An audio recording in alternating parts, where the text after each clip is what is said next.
Ito, ang 2009 Yamaha R1 naming mag-asawa na binili 4 weeks ago o isang buwan nang nakakaraan.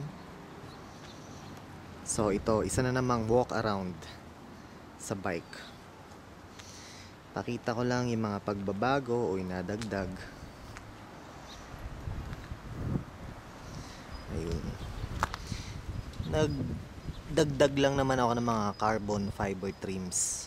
Yun lang naman. Tapos pinalitan ko lang yung yung tire valve cap na dati yung plastic na itim na pangit.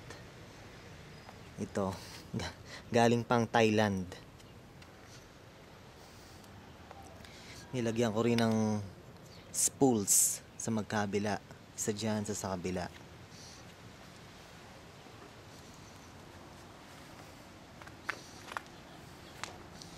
Tapos ito, carbon fiber trim.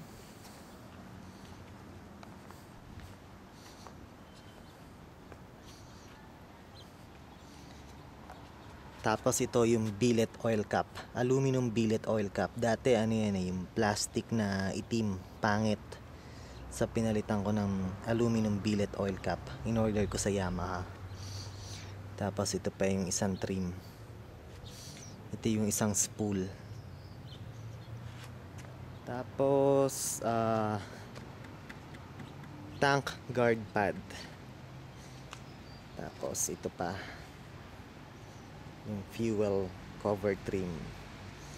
Kasi ito galing ding Thailand, yung chrome dome logo ng Yamaha. Tapos itong sweatband, ito para saan to? Ito yung sweatband na to para takpan niya yung fuel reservoir, yung brake reservoir, yung front brake reservoir nitong motorsiklo.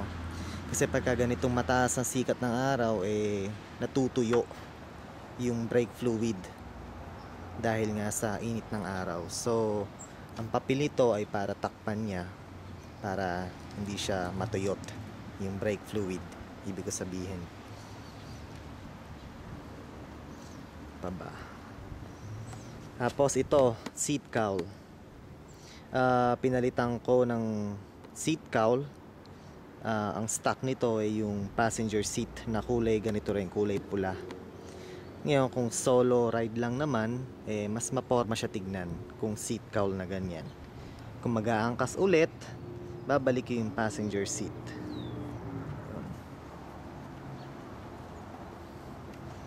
Ayun. Hanggang ngayon wala pa siyang plate number. Tapos ito binili ko rin aluminum license plate holder. So hindi siya makintab, hindi siya chrome looking license plate holder. Ano siya? Brushed. Aba. Hanggang ngayon stock exhaust pa rin.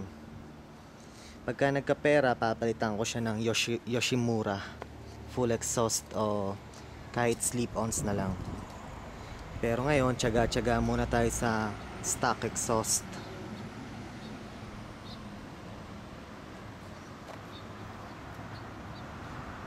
Ayan.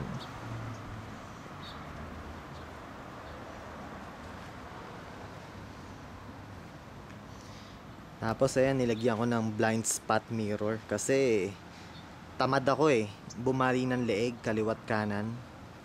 Tamad ako kaya diyan ako nagre-rely sa blind spot mirrors.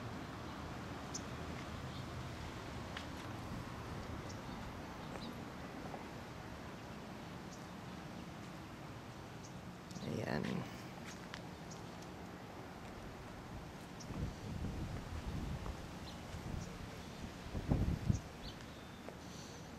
O sige, start ko yung makina. Pakinggan natin yung tunog ng makina, lalo na ng stock exhaust.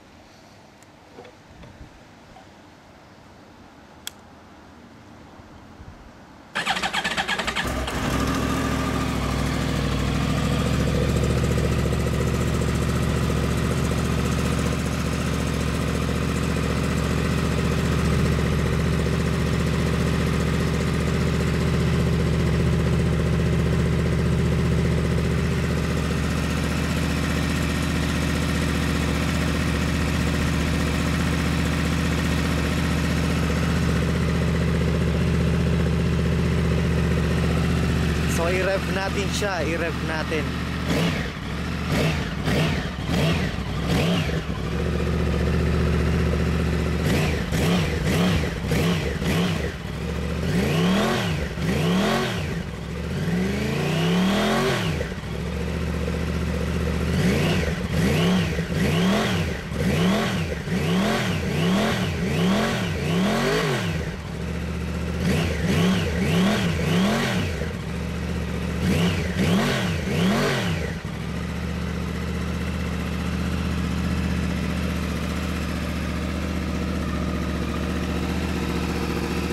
Tunog ano siya, yung pinaghalong V8, V-twin, tsaka inline 4 cylinder.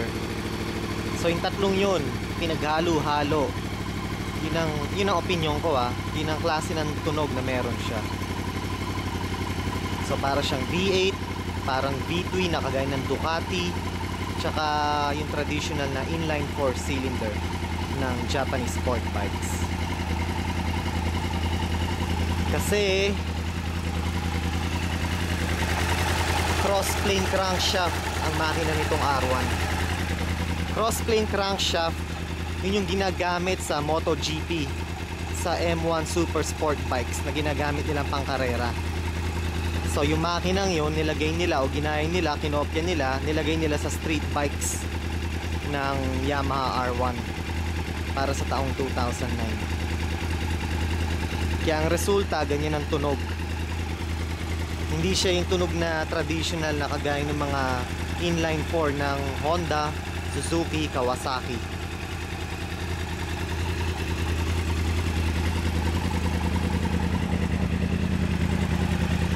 Okay?